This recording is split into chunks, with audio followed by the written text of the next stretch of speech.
গণভোট দিতে হবে এবং এই গণভোট আমরা বলতে চাই আগে রেফারেন্ডামে সংস্কার সেটেল হবে, তারপরে হবে জাতীয় নির্বাচন।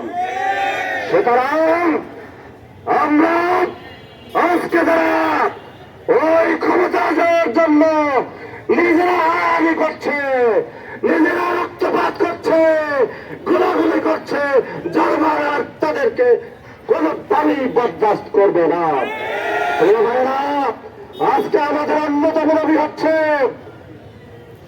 নির্বাচনের পূর্বে লেভেল প্লেইং ফিল্ড নিশ্চিত করতে হবে, আর সেটার জন্য অবৈধ এবং বৈধ যে সমস্ত অস্ত্র রয়েছে সেই অস্ত্র উদ্ধার করতে হবে।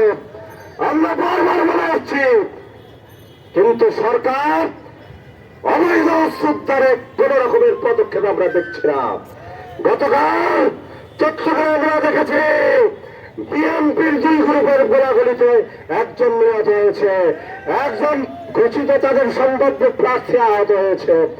এই জলীয় অবস্থা নির্বাচনের শিডিউল ঘোষণার পরে কি হবে?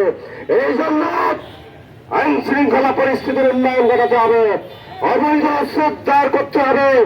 এই সমস্ত দাবি দিয়ে আজকে খেলাফত মজলিস প্রধান উপদেষ্টা বরাবর যে স্মারকলিপি প্রদান করবে, এই স্মারকলিপির পূর্বে গণমিছিলে সবাইকে শরীরে আহ্বান জানিয়ে আমার বক্তব্য শেষ